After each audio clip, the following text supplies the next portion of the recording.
पुण्डरीकाक्षः पुनातु पुण्डरीकाक्षः पुनातु पुनातु मां हस्तौ प्रक्षाल्य आचम्य ॐ केशवाय नमः केशवः पुनातु नारायणाय नमः नारायणः पुनातु ॐ माधवाय नमः माधवः पुनातु हस्तौ प्रक्षाल्य ऋषिकेशाय नमः।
पवित्रो वा सर्वावस्थांगतो विवा यस्मरेत् पुंडरीकाक्षं सवाह्यभ्यंतर शुचिः आचम्य केशवाय नमः ओम नारायणाय नमः माधवाय नमः हस्तौ प्रक्षाल्य ओम नमो सर्पेभ्यो जे के च पृथिवी मनु जयन्तरिक्षे जे दिवितेभ्यः सर्पेभ्यो नमः वास्तुपुरुषाय नमः।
पूर्णमिदं पूर्णमदः पूर्णात् पूर्णमुदच्यते पूर्णस्य पूर्णमादाय पूर्णमेवावशिष्यते सर्वै पूर्णगं स्वाहा।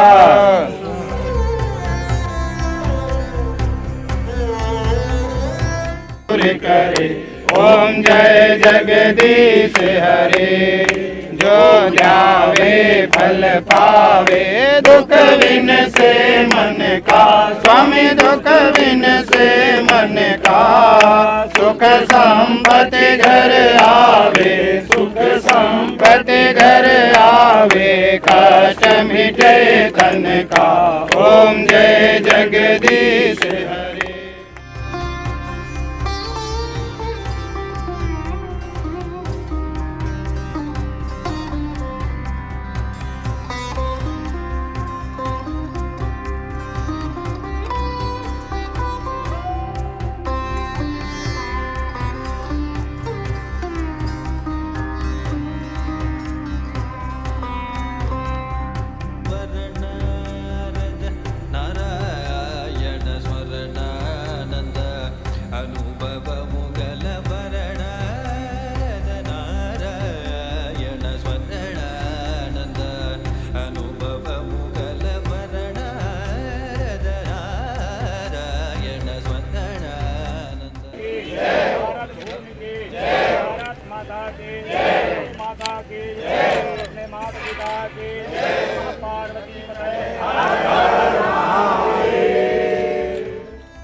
उच्च शिक्षा संस्थान की प्रेरणा से स्थापित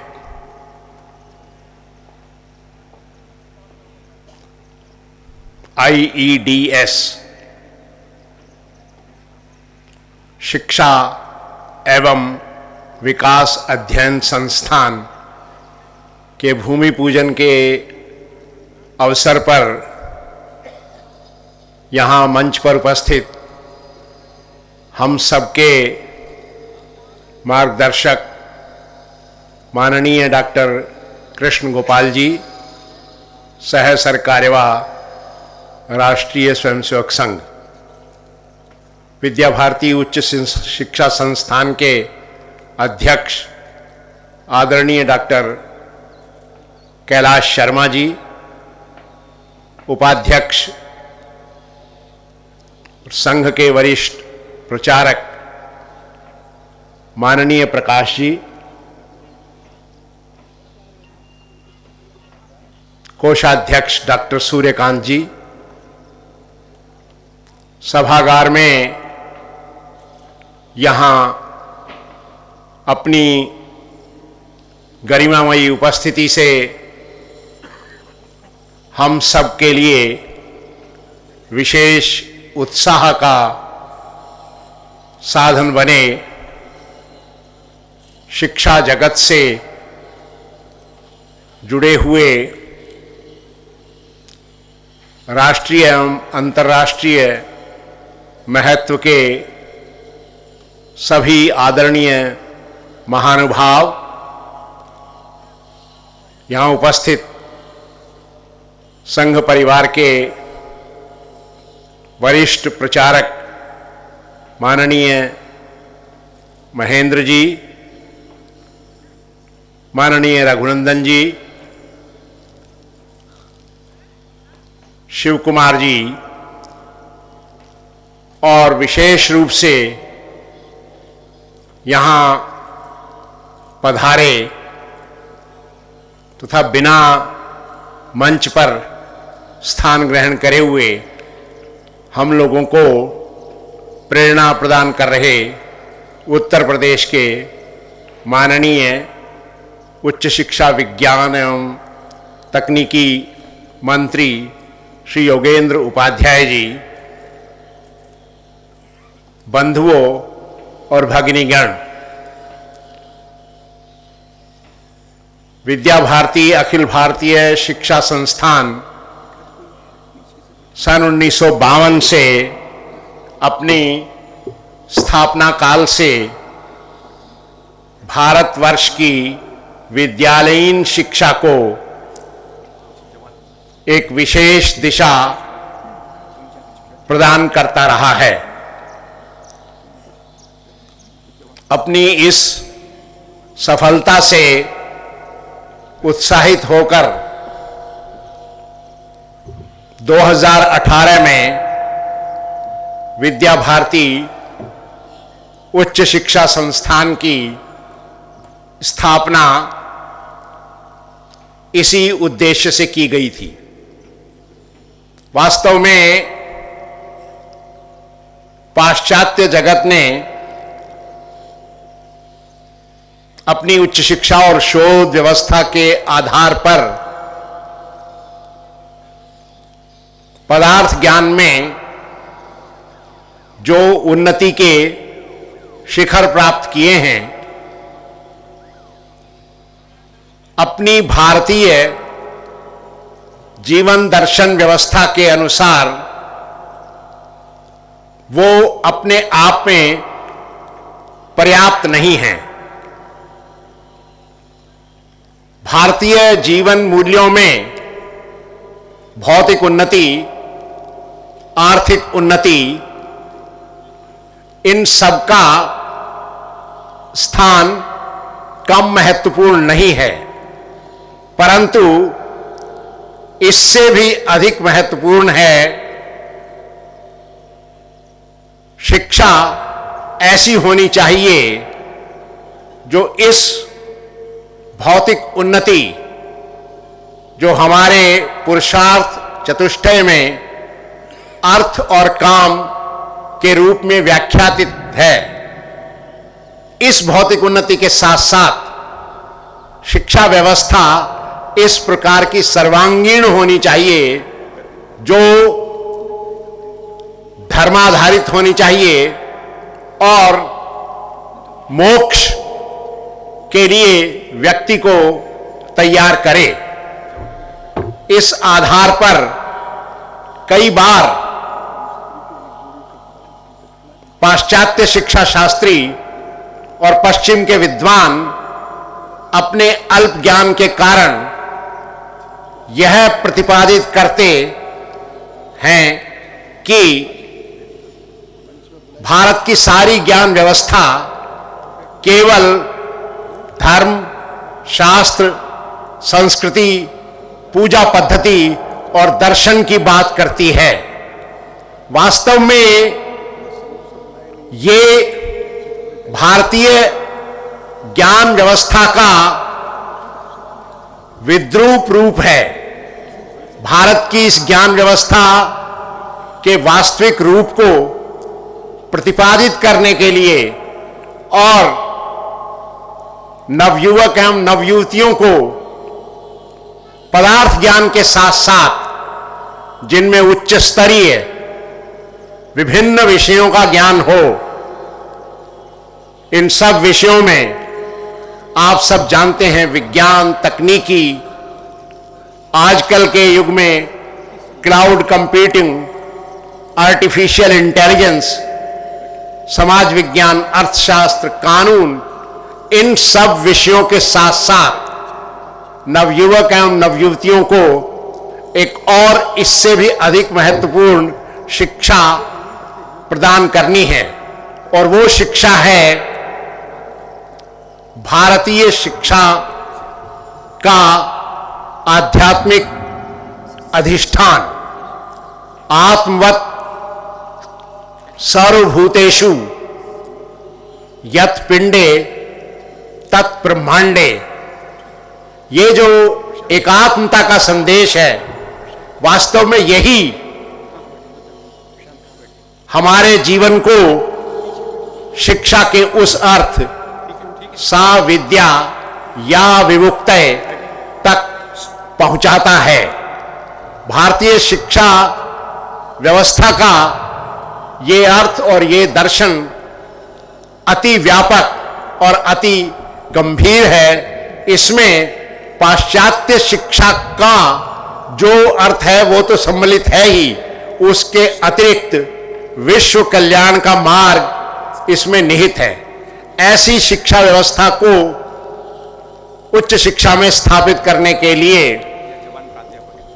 विद्या भारती उच्च शिक्षा संस्थान की स्थापना की गई, जहां शिक्षा में सांसारिक अर्थों में उत्कृष्टता प्राप्त करना विद्या भारती का उद्देश्य है। वहीं दूसरी ओर भारतवर्ष में शोध का जो विमर्श है, उस विमर्श को भारतीय जीवन दर्शन और भारतीय मूल्यों के अनुसार स्थापित करने के लिए यहां आप सबके सहयोग से institute of educational and developmental studies की स्थापना की गई है।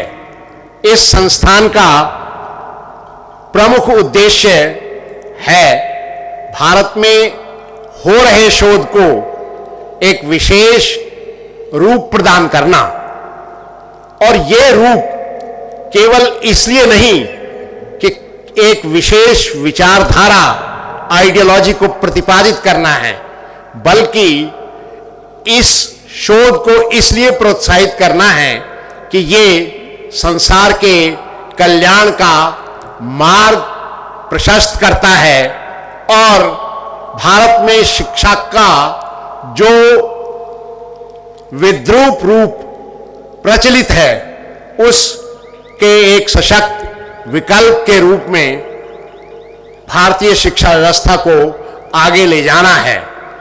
यहां विस्तार से व्याख्या करने की आवश्यकता नहीं है।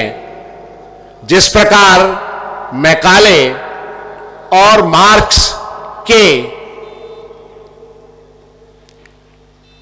आज तक झूठे सिद्ध हो चुके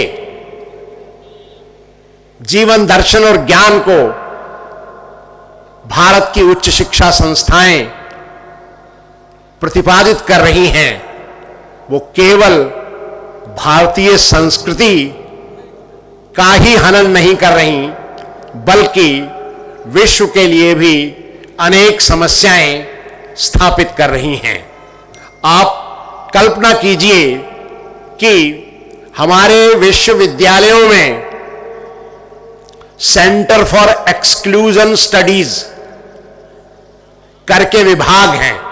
अब 2014 के बाद एक विशेष प्रकार के लोग जब शासन में आए हैं, तो जवाहरलाल नेहरू विश्वविद्यालय में उस विभाग का नाम सेंटर फॉर इंक्लूजन स्टडीज हो पाया है। केवल ये आंदोलनात्मक कार्य नहीं है, बल्कि विश्व को भारतीय संस्कृति, भारतीय जीवन मूल्यों का सही और उचित दर्शन कराना ही शोध का उद्देश्य है। इस प्रकार के शोध को आगे बढ़ाने के लिए, स्थापित करने के लिए शिक्षा जगत में कार्यरत विद्वानों की महती आवश्यकता है, और न केवल उनका संख्या बल, बल्कि उनको इस प्रकार से सुशिक्षित करने की भी आवश्यकता है। और इसलिए ये संस्थान ऐसे विद्यार्थियों को, नए शोधार्थियों को ट्रेन करने का कार्य यहां प्रारंभ करने वाला है। दूसरा बहुत महत्वपूर्ण कार्य ये है कि मैकाले के प्रभाव के कारण ही अपने देश में विदेशी भाषा अंग्रेजी को उच्च शिक्षा का माध्यम बनाने की विवशता पूर्ण वातावरण उपस्थित किया गया। ये सौभाग्य का विषय है कि राष्ट्रीय शिक्षा नीति 2020 में इस कमी को पहचानते हुए क्षेत्रीय भाषाओं में और स्वदेशी भाषाओं में उच्चतम शिक्षा और शोध हो सके ऐसी व्यवस्था की गई है। फिर यह दुर्भाग्य का विषय है कि विश्व के ज्ञान का सबसे पुराना और सबसे अधिक प्रभावी स्रोत वेद संस्कृत भाषा में जो वर्णित हैं, उस वैदिक ज्ञान की भी हमारी शिक्षा व्यवस्था ने उपेक्षा की गई है। इसलिए इंडियन नॉलेज सिस्टम को उच्च शिक्षा में सम्मिलित करना ये विद्या भारती उच्च शिक्षा संस्थान और इस शोध संस्थान का विशेष उद्देश्य है। इन सब उद्देश्यों की पूर्ति के लिए एक बड़े इंफ्रास्ट्रक्चरल अरेंजमेंट की आवश्यकता थी और उस दृष्टि से ये संस्थान यहाँ बनाने का निर्णय किया गया है। मुझे पूर्ण विश्वास है कि विद्या भारती उच्च शिक्षा संस्थान पूर्व की भांति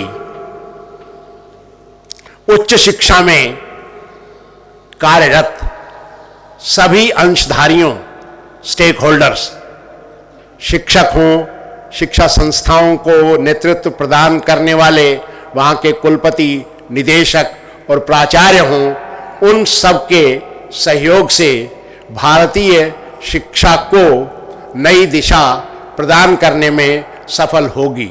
हम पहले भी इस प्रकार के कार्य लगातार कर चुके हैं।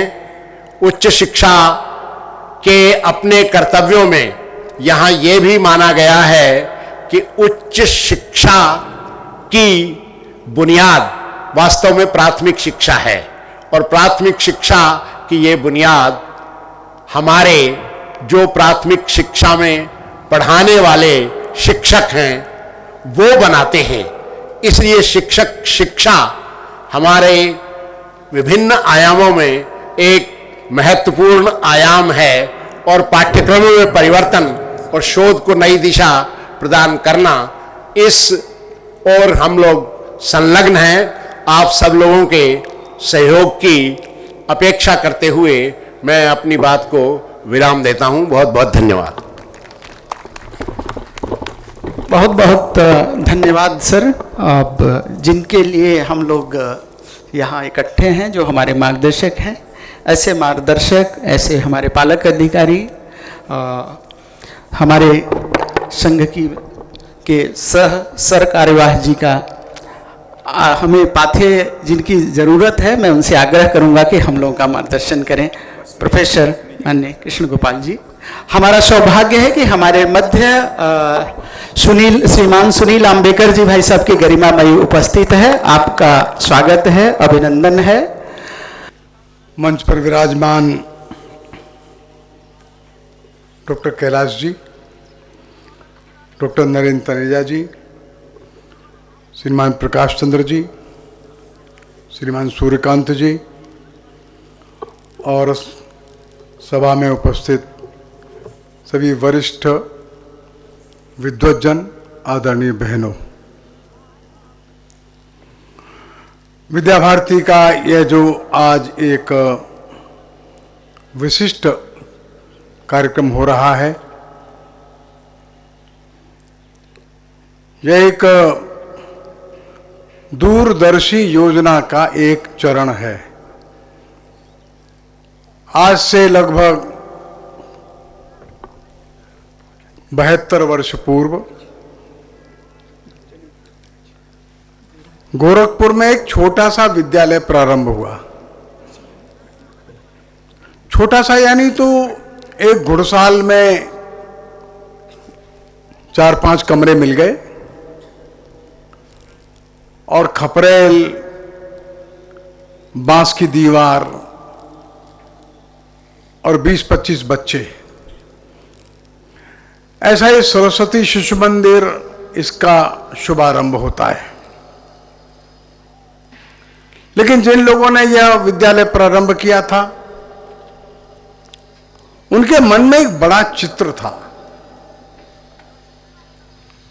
और चित्र यह था कि भविष्य में हम अपने इस देश की जो शिक्षा व्यवस्था है, शिक्षा का जो दर्शन और उद्देश्य है, इसमें हम गुणात्मक परिवर्तन करेंगे।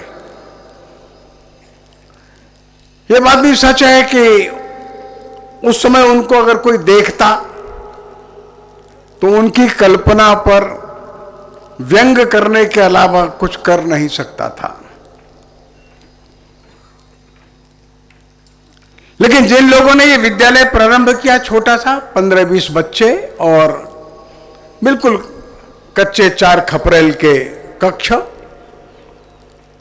उनके मन का संकल्प पक्का था। वो संकल्प कैसा था, इसका मैं एक छोटा सा उदाहरण बताता हूं।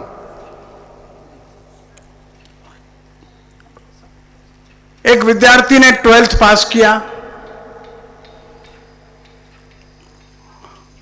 और 12th पास करने के बाद वो संघ के कार्यकर्ता थे, तो भावराव एक बार गोरखपुर आए तो उनसे वार्ता हुई।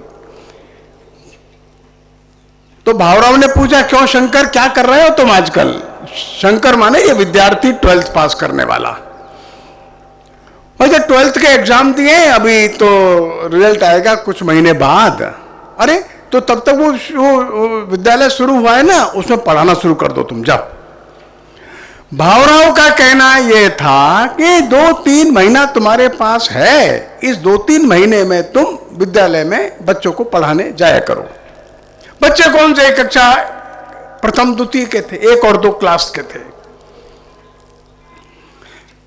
वो शंकर नाम का जो विद्यार्थी था, इसने उन बच्चों को पढ़ाना शुरू कर दिया।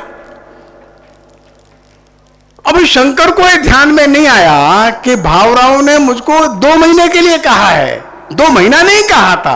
भावराव का जो इंटेंशन था वो केवल 2 महीने, रिजल्ट आए तब तक, बाद में अपना पढ़ाई करना।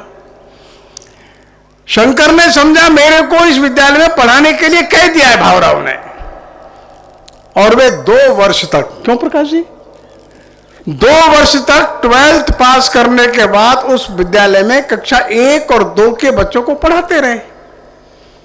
2 वर्ष बाद भावराव फिर मिल गए शंकर को कहे, शंकर क्या कर रहा है तू आजकल? अरे आप ही तो कह गए थे हमको विद्यालय में पढ़ाने के लिए, हम विद्यालय में पढ़ा रहे हैं। क्या मतलब?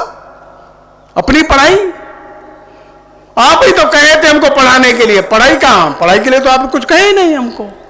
अब पागल आदमी, चलो अपनी पढ़ाई करो। 2 साल अपनी पढ़ाई बंद करके कक्षा 1 और 2 के बच्चों को 2 वर्ष तक पढ़ाते रहे ये शंकर। बाद में BA एडमिशन ले लिया, फिर MA किया, फिर PhD किया। बाद में काशी हिंदू विश्वविद्यालय में assistant professor, associate professor, HOD, dean faculty हो गए।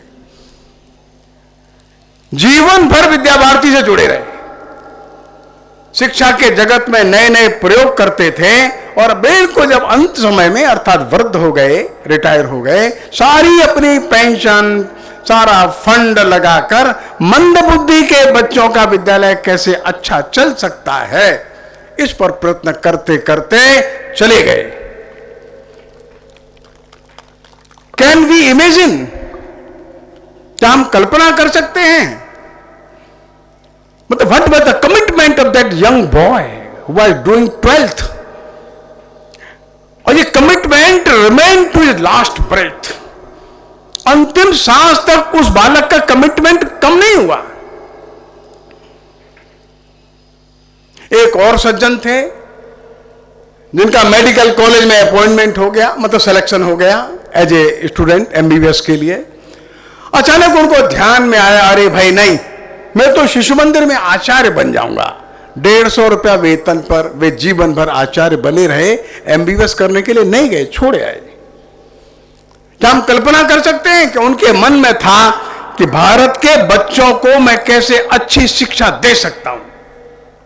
इसलिए, और ऐसे एक दो उदाहरण नहीं है, ऐसे सैकड़ों उदाहरण हैं। अच्छी नौकरी छोड़ करके आ गए, अच्छी शिक्षा छोड़ करके आ गए, छोटे छोटे बच्चों को पढ़ाने में जीवन लगा दिया।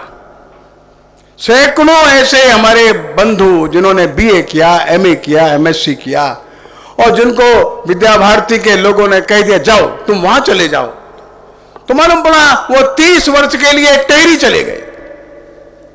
रहने वाले कानपुर के थे। जगदीश गांधी जी करके हमारे संघ के प्रचारक थे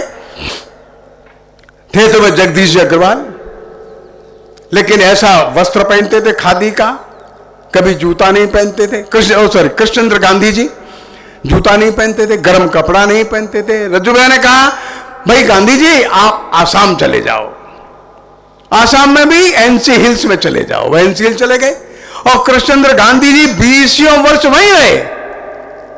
भयंकर ठंड, उसमें भी पजामा नहीं पहने, पैंट नहीं पहने, गर्म कपड़ा नहीं पहने, जूता नहीं पहने, कभी रिक्शे में नहीं बैठे, और वहां बच्चों का छात्रावास चलाकर नागा दिमासा जनजाति के बच्चों को अच्छा स्कूल मिल जाए, अच्छा विद्यालय मिल जाए। आसाम के अंदर सैकड़ों विद्यालय खड़े करने की भूमिका उन्होंने निर्माण करी और जीवन के 3 दशक वे वही रहे। आज पूरे नॉर्थ ईस्ट में अगर हम विद्यालय देखते हैं, उनकी देन है। ऐसे ऐसे सैकड़ों ऐसे उदाहरण मिलेंगे जिन्होंने अपने जीवन को बच्चों की आदर्श शिक्षा के लिए समर्पित कर दिया। तब ये विद्या भारती खड़ी हुई और आज विश्व का सबसे बड़ा नॉन गवर्नमेंटल ये एजुकेशनल ऑर्गेनाइजेशन है, जिस संस्था में लगभग 13,000 विद्यालय चलते हैं, 32 लाख बच्चे पढ़ते हैं, 1,25,000 आचार्य बंधु शिक्षक के रूप में शिक्षा देते हैं, लगभग 40 लाख पूर्व विद्यार्थी हैं इसके। ऐसा मिलाया जाए तो 70 लाख के लगभग ऐसे परिवार हैं जहां विद्या भारती का कोई न कोई बालक पढ़ रहा है या पढ़ चुका है। समाज जीवन का कोई क्षेत्र ऐसा नहीं जहां विद्या भारती के बच्चे आगे न आए। अभी अभी कोई 15-20 दिन पहले मध्य प्रदेश प्रशासनिक सेवा का परिणाम आया। 42 बच्चे अकेले मध्य प्रदेश में वहां के विद्या भारती के विद्यालय के पढ़ने वाले, उनका सिलेक्शन हुआ, सब हिंदी माध्यम के। अभी मसूरी में ट्रेनिंग चल रहा है आईएएस वालों का। एक दिन मैं बैठा था, मैं 18 बच्चों के साथ बैठा था, उसमें 12 बच्चे योगा योग से वो विद्या भारती के विद्यालय गए थे, अभी ट्रेनिंग ले रहे हैं। विद्या भारती के बच्चे आईआईटी में गए, विद्या भारती के बच्चे मेडिकल कॉलेज में गए, विद्या भारती के बच्चे आज दुनिया के लगभग 40 से ज्यादा देशों में आइडेंटिफाइड है, वहां हैं। समाज जीवन के प्रत्येक क्षेत्र में गए और एक संस्कार लेके गए, एक विचार लेके गए, जीवन को जीने की एक दृष्टि लेकर के गए। स्वाभिमान के साथ वो वहां खड़े हैं। एक यात्रा पूरी हो गई, एक चरण पूरा हो गया। आज लेह से लेकर कन्याकुमारी तक हर प्रांत में विद्या भारती का विद्यालय है। गुजरात से लेकर के मणिपुर तक विद्या भारती का विद्यालय है। अनेक प्रांतों में प्रत्येक ब्लॉक तक विद्या भारती का विद्यालय है। एक चरण पूरा हुआ है और अब तक शिशु और शिशु से भी नीचे की जो 2-3 कक्षाएं हो सकती हैं, अच्छा फर्स्ट से भी नीचे 3 वर्ष और उससे लेकर के 12th क्लास 12वीं कक्षा तक ये विद्यालय अच्छी संख्या में बढ़ रहे हैं। लोगों को ध्यान में आया कि नहीं, अब अगला चरण होना चाहिए, हायर एजुकेशन में विद्या भारती को आना चाहिए। और इसलिए हायर एजुकेशन माने यूनिवर्सिटी की शिक्षा, अगला चरण विद्या भारती प्रारंभ कर रही है और देश भर में अब अनेक महाविद्यालय, कुछ विश्वविद्यालय आ रहे, सामने खड़े हो रहे। गुवाहाटी में एक विश्वविद्यालय है, बेंगलुरु में एक विश्वविद्यालय है, ऐसे अनेक स्थानों पर विश्वविद्यालयों का अब एक वातावरण बन रहा है, खड़े कर रहे हैं। अब हायर एजुकेशन का एक्सपर्टाइज तो अभी हम लोगों का उतना नहीं है, विद्या भारती का उतना नहीं है। इस हायर एजुकेशन में कैसे जाना। बालक की शिक्षा में संस्कार प्रमुख है, उस संस्कार के साथ ये बालक 12th क्लास तक अपनी लौकिक शिक्षा में आगे बढ़ जाता है। अब हायर एजुकेशन है, या वो LLB करेगा, LLM करेगा, MSc करेगा, PhD करेगा, MA करेगा, PhD करेगा, BTech करेगा, MTech करेगा, रिसर्च करेगा। एक अलग प्रकार की दुनिया है, लेकिन शिक्षा कुल मिलाकर के एक क्षेत्र है। हमारा कुछ उद्देश्य है, वो उद्देश्य स्पष्ट रहना चाहिए। शिक्षा मनुष्य को आज इस दुनिया में मजबूत बना देती है। शिक्षा मनुष्य को बहुत सारी बातों को ज्ञान के रूप में दे देती है। व्यक्ति सक्षम हो जाता है, वो कहीं पर भी जाकर के खड़ा हो सकता है, अच्छी कमाई कर सकता है, अच्छे संसाधन इकट्ठे कर सकता है, बहुत सारी जानकारियां रखता है। और से लौकिक जीवन में एक सामर्थ्यवान व्यक्ति खड़ा हो जाए, यह शिक्षा का एक पक्ष है, यह सबको स्वीकार्य है। वो अच्छा प्रोफेसर बन जाए, डॉक्टर बन जाए, इंजीनियर बन जाए, वो प्रशासनिक सेवा में जाए, अच्छा उद्योग लगावे, ये समाज जीवन के सैकड़ों आयाम जो हैं उनमें चला जाता है। ये ठीक बात है, एक पक्ष है। एक दूसरा पक्ष है, वो अच्छा नागरिक बन जाए, अनुशासन का पालन करे, अपने संविधान के बारे में, नागरिक कर्तव्य के बारे में उसका कमिटमेंट पक्का हो। ये दूसरा पक्ष है। एक तीसरा पक्ष है, वो हमारी दृष्टि से और अधिक महत्वपूर्ण है, और वो पक्ष है वो अच्छा व्यक्ति बने। आज दुनिया इस बात से त्रस्त है, परेशान है। वो अच्छे डॉक्टर बना सकते हैं दुनिया में, अच्छे इंजीनियर्स बना सकते हैं, अच्छे मैनेजर बना सकते हैं, अच्छे साइंटिस्ट बना सकते हैं, लेकिन दुनिया के पास वो विधा नहीं है जो विधा भारत के पास है। ध्यान रखिए, भारत के पास एक विधा है, भारत के पास एक ज्ञान की महान परंपरा है। वो परंपरा ऐसी है जिसमें मनुष्य मनुष्य बनता है, मनुष्य देवत्व की ओर बढ़ता है। वैसे जब हमने इस बात के बारे में प्राचीन काल से चर्चा की, तो सब प्रकार की जो विद्याएं हो सकती हैं, सब प्रकार का जो ज्ञान हो सकता है, उसको हमने दो हिस्सों में बांट दिया। एक लौकिक शिक्षा है, और लौकिक शिक्षा में ये सब आ जाएगा। तो फिजिक्स है, केमिस्ट्री है, जूलॉजी है, बॉटनी है, इंजीनियरिंग है, मेडिकल साइंसेज है, कॉमर्स है, चार्टर्ड अकाउंटेंसी है, सब चीज इस लौकिक शिक्षा में आ जाएगी। एक दूसरी शिक्षा है, वो दूसरी शिक्षा से मनुष्य मनुष्य बनता है, उसके अंदर का देवत्व जगता है। वो दूसरी शिक्षा से हृदय की गहराई बढ़ती है। वो दूसरी शिक्षा के कारण से मन का विस्तार होता है, उसके अंदर वर्च्यूज आती है, विजडम आता है, उसके अंदर उदारता आती है, उसके अंदर करुणा आती है, उसके अंदर श्रद्धा आती है, उसके अंदर निष्ठा आती है, उसके अंदर प्रेम आता है, उसके अंदर समर्पण आता है, त्याग की भावना आती है। ये सारे जो गुण हैं, इसके बिना मनुष्य राक्षस हो जाता है। भगवान ने 16वें अध्याय में जब कहा है कि दैवी संपदा और आसुरी संपदा, बहुत सुंदर वर्णन है। और जो दैवीय संपदा है वो ये है जो हम बता रहे हैं, वो सत्य के प्रति आग्रही हो जाता है, वो निर्भय हो जाता है। इन विर्च्यूज के साथ, इन गुणों के साथ एक सुंदर मनुष्य बनता है। इस लौकिक शिक्षा से मनुष्य सामर्थ्यवान बन जाता है, पक्की बात है। वो अच्छा बंगला बना सकता है, बड़ी गाड़ी खरीद सकता है, ज्वेलरी ला सकता है, अनेक प्रकार के वस्त्र परिधान इकट्ठे कर सकता है, अनेक प्लॉट खरीद सकता है, लेकिन मनुष्य नहीं बन सकता। ध्यान रखिए आप, मनुष्यत्व के लिए तो वो दैवीय संपदा चाहिए। अगर दैवीय संपदा न रही तो आधा मनुष्य बनेगा और ये राक्षसी आसुरी प्रवृत्ति का होगा। ये ध्यान में रखिए। अभी 22 तारीख को जनवरी को आपने अयोध्या में एक कार्यक्रम देखा। भगवान राम के मंदिर में प्राण प्रतिष्ठा एक प्रतिमा की हो रही थी। सारा देश देख रहा था।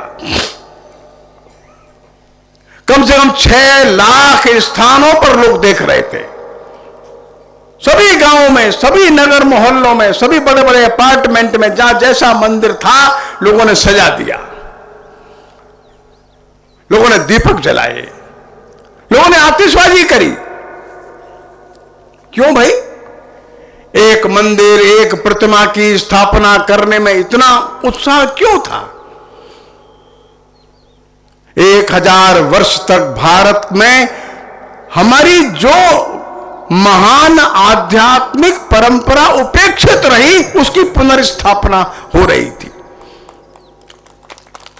ये पत्थर का मंदिर बन रहा था, इतना नहीं है। उससे बड़ा मंदिर अक्षरधाम यहां बना हुआ है दिल्ली में। कुछ और बड़े मंदिर बहुत दुनिया में बन रहे हैं, लेकिन मर्यादा पुरुषोत्तम राम की प्राण प्रतिष्ठा जिस प्रतिमा में हो रही थी और 120 करोड़ समाज आनंदित था, प्रफुल्लित था, उसकी अंतरात्मा अंदर से कुछ कह रही थी। जो कह रही थी वो ये कह रही थी, अब भारतीयता का स्वत्व ये जग गया। ये महत्वपूर्ण बात है। राम उन आदर्शों को लेकर के खड़े हैं जिन आदर्शों की बात मैंने अभी की।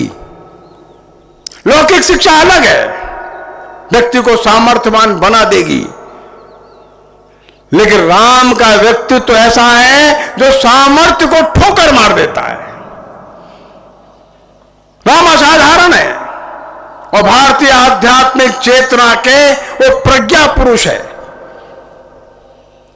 भरत चित्रकूट में जाते हैं, हाथ जोड़कर जाते हैं। भरत के साथ उनकी माएं हैं, उनके साथ वशिष्ठ विश्वामित्र गुरु बैठे हैं। भरत रोते हैं, राम को कहते हैं भैया मैं राज्य नहीं लूंगा। राम कहते हैं मैं तो छोड़ दिया, तू जा और राज्य कर। क्या दुनिया में ऐसा उदाहरण मिलता है? चक्रवर्ती सम्राट राज्य ऐसे फेंक देता है गेंदे के फूल की तरह? हां है, वो आदर्श भारत में है, वो राम का आदर्श है। राम चक्रवर्ती सम्राट का बेटा है। कल इसका राज्य तिलक होने वाला था, आज वनवास हो गया है। जिस दिन वनवास के लिए राम जा रहे हैं वो दिन राज तिलक का दिन था।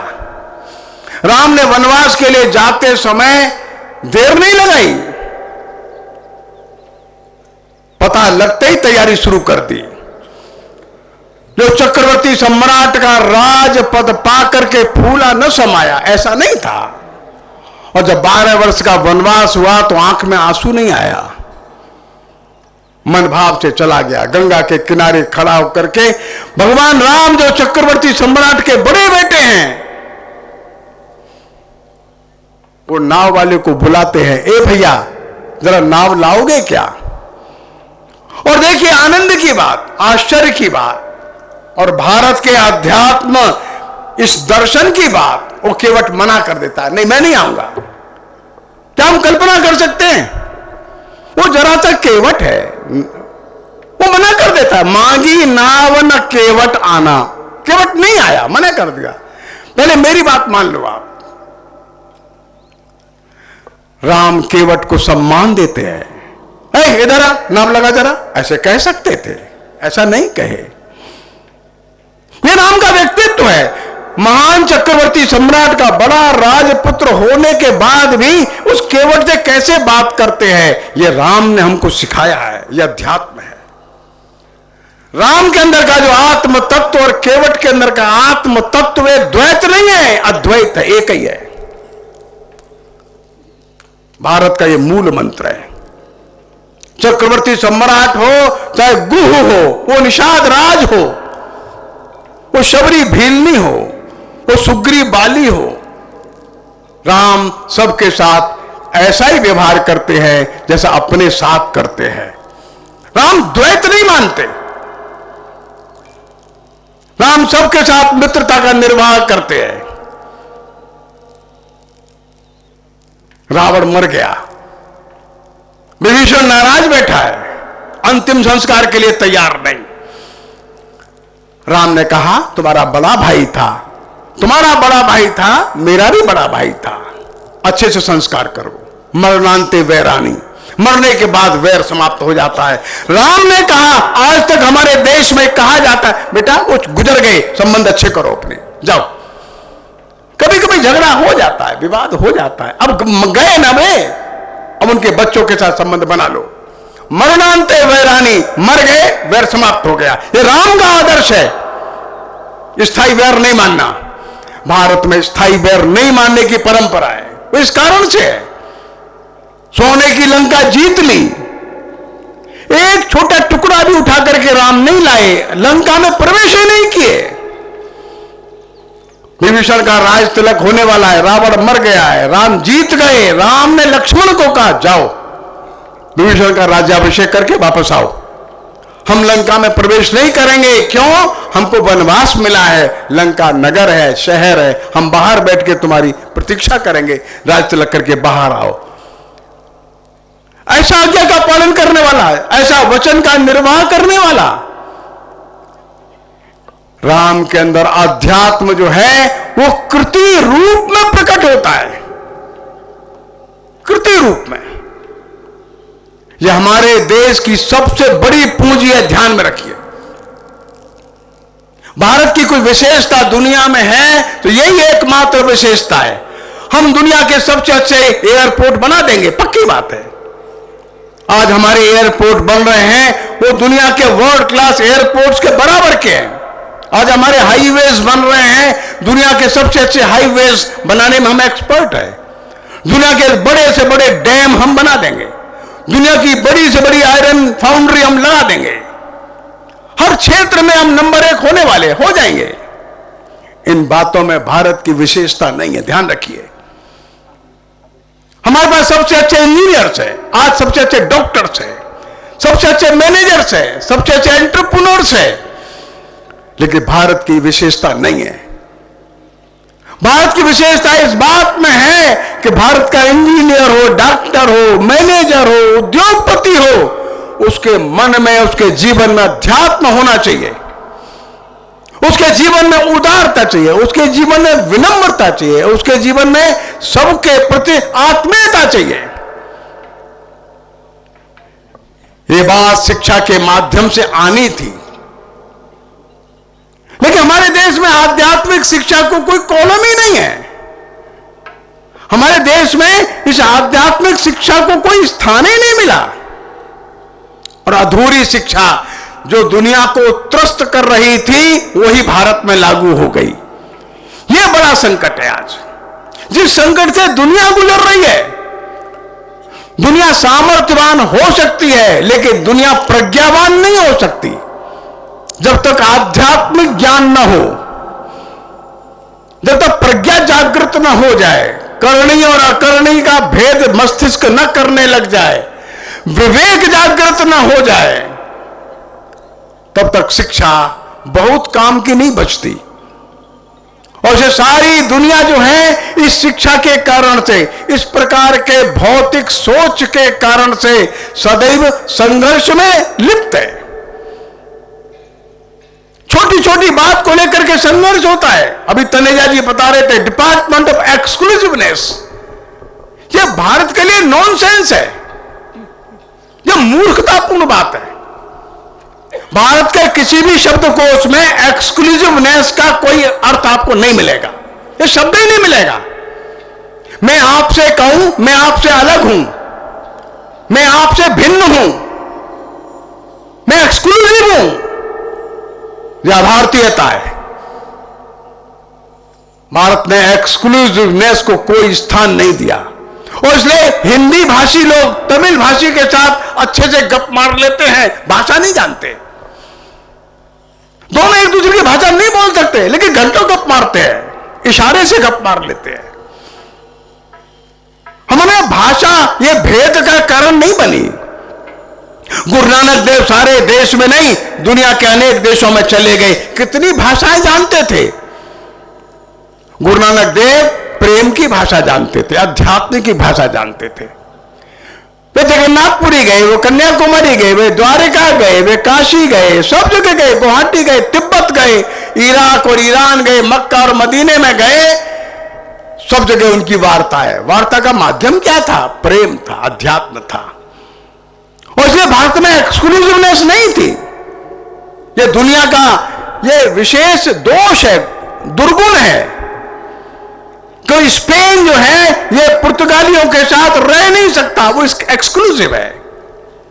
जर्मन जो है ये फ्रांसीसियों के साथ रह नहीं सकता, क्यों? वो एक्सक्लूसिव है।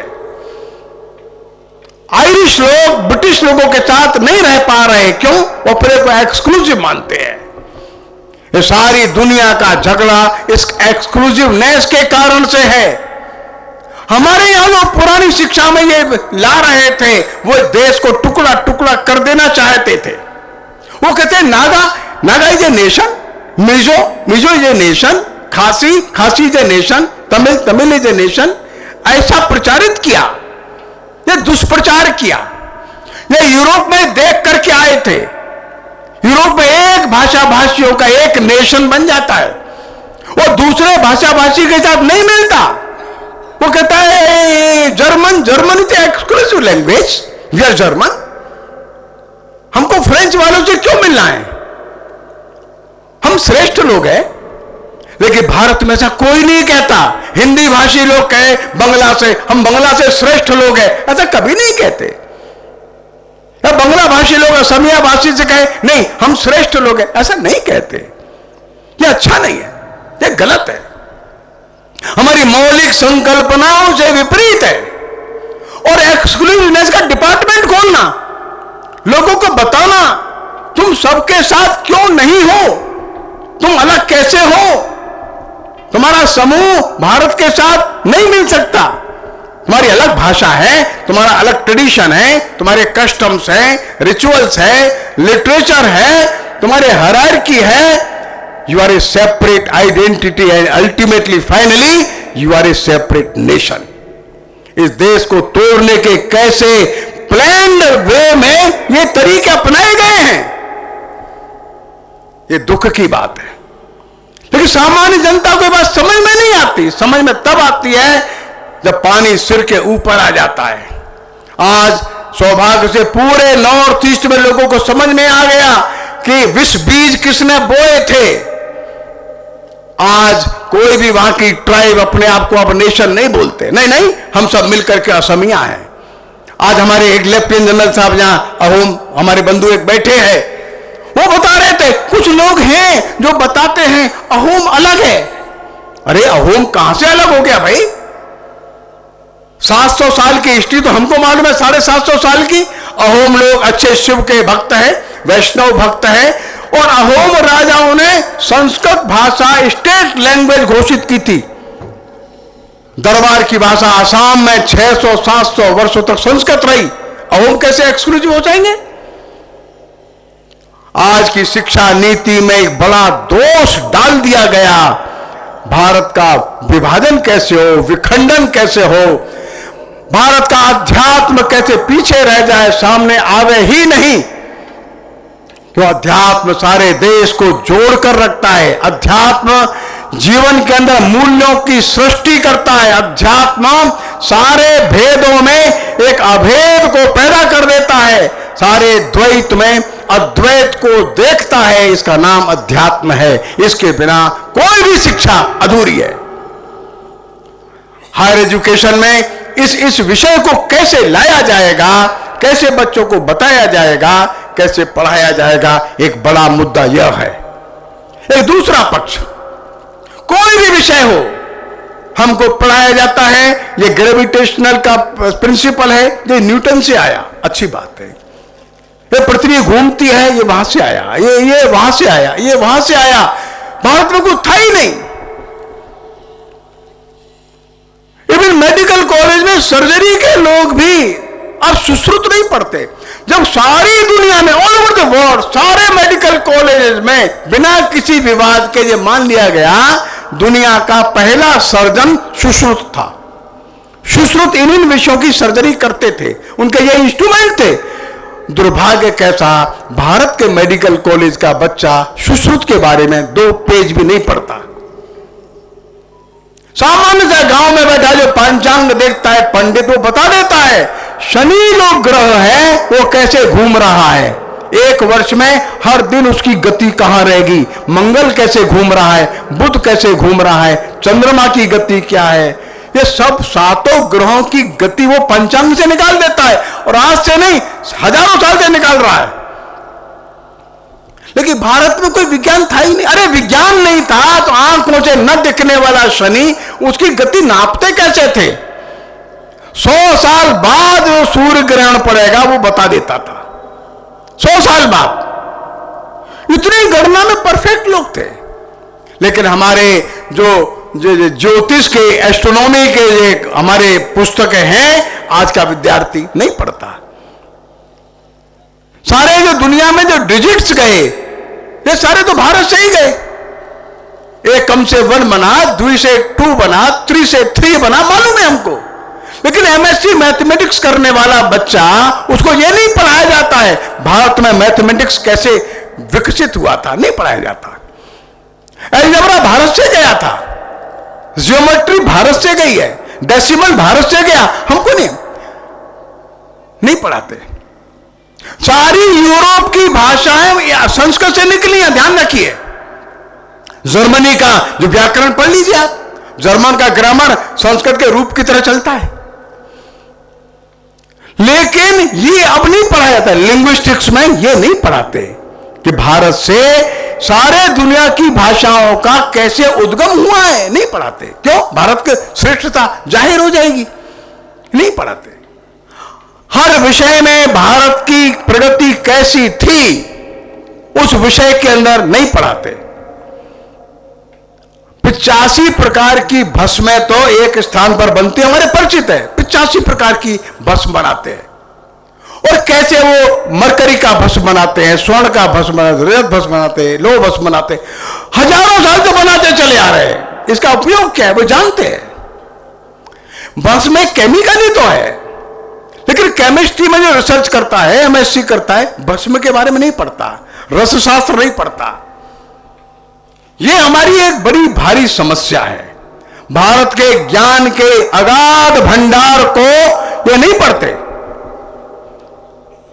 अंबेडकर जी का जो संविधान सभा में अंतिम भाषण है, उसमें अंबेडकर जी कहते हैं अब हम गणराज्य बन रहे हैं, रिपब्लिक बन रहे हैं, संसद होगा, प्रस्ताव आएंगे, प्रस्ताव पारित होंगे, व्हिप जारी होगी। क्या हम पहली बार बन रहे हैं?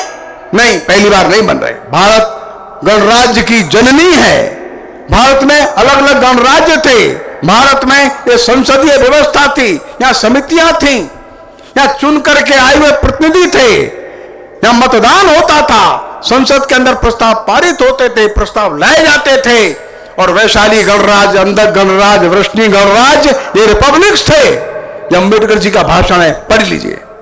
लेकिन हमारे पॉलिटिकल साइंस का जो विद्यार्थी है, एमए करता है, पीएचडी करता है, वो वृष्णि गणराज्य के ऊपर, अंधक गणराज्य के ऊपर, वैशाली गणराज्य के ऊपर डिटेल में नहीं जाता, वो नहीं पढ़ता।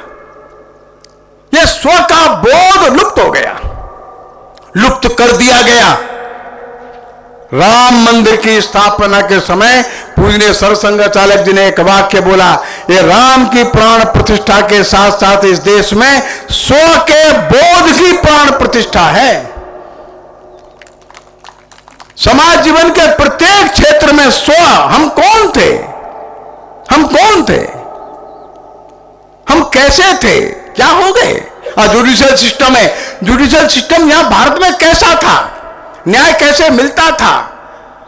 मान लो यहां से किसी बालक ने किसी बगीचे से 4 आम तोड़ लिया, अब 4 आम का वो एफआईआर लॉन्च होता है। एफआईआर, वो पुलिस उसके घर जाती है, उसको अरेस्ट करती है, उसको जमानत होती है, फिर इधर का वकील, फिर उधर का वकील, 10 साल बाद जुर्माना होता है। 5 आम तुमने तोड़ा, 50 रुपए जुर्माना दे दो।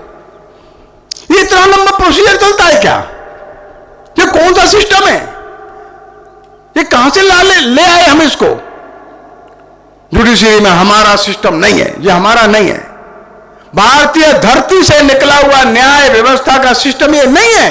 अरे 5 आम तोड़ लिया, कान पकड़ता, माफी मांग लेता, बात खत्म हो जाती। नहीं, अब वो कोर्ट कचहरी पुलिस थाना दरोगा जी भी नहीं छोड़ते। चल केस लिखा जाएगा इसके ऊपर, तो वो केस लिख देता है, फिर आना जाना सब प्रसन्न है। लेकिन कौन दुखी कौन है? ये अपना सिस्टम है क्या? अपना सिस्टम ये नहीं है। इसलिए सब विषयों में हम कौन थे, हम क्या थे, हम कैसे थे, ये आवश्यक है पढ़ना।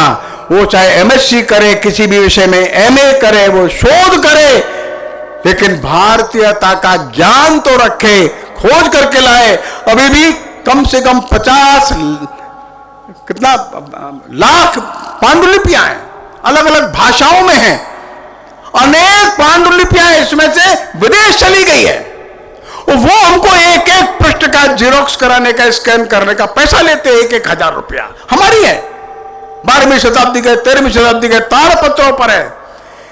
और लाखों पांडुलिपियां अभी तक खोल करके देखी नहीं गई, उनको पढ़ा नहीं जा रहा। क्यों? पढ़ने की चिंता ही किसी को नहीं है।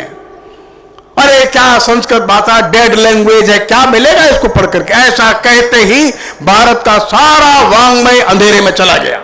और ऐसा कहने वाले हमारे ही लोग थे। इसी देश के लोगों ने यह प्रचार किया संस्कृत डेड लैंग्वेज है। डेड लैंग्वेज कहते ही बच्चे चले गए, उसे रोजगार नहीं मिलता। अरे सारा साहित्य तो वहां पड़ा था। उनको पढ़ने की आवश्यकता है, प्रकाशित होने की आवश्यकता है, उस पर शोध प्रबंध लिखने की आवश्यकता है। और इसलिए अब विद्या भारती का जो हायर एजुकेशन का आयाम है, यह आयाम इन सब मार्गों को खोले। हम कौन थे, हम क्या थे, हम कहां पहुंचे थे, बहुत सारी बातें, 1-2 बातें नहीं है। और सैकड़ों क्षेत्रों में हम लोग गए, 1-2 क्षेत्र, सब क्षेत्रों में गए। कौन क्षेत्र जहां नहीं गए? ये सारे का पा धा नी सा कहां से आया? बताइए ना हमको आप। भारत से आया, भारत से दुनिया में गया।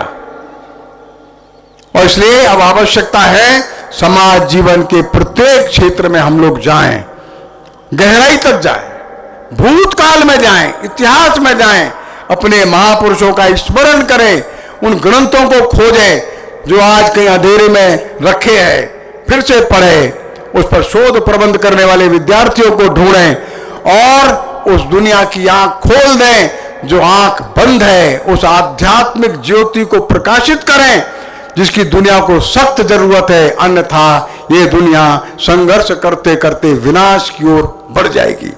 और इसलिए ये जो सामान्य शिलान्यास शिला पूजन नहीं है, सामान्य सा ये भूमि पूजन का कार्यक्रम नहीं है, ये देश की हायर एजुकेशन को एक नई दिशा देने वाले शोध संस्थान का यह शिलान्यास है। स्व के बोध का यह शिलान्यास है। सारे देश में ही नहीं, सारी दुनिया के हायर एजुकेशन को एक निश्चित रूप से हम नई दिशा देंगे। हो सकता है आज लोगों को कल्पना न हो, जैसे मैंने बताया ना, 4 खपरेल के कमरों से बड़ा हुआ विद्या भारती 13,000 विद्यालय वाला दुनिया का सबसे बड़ा संस्थान बनता है।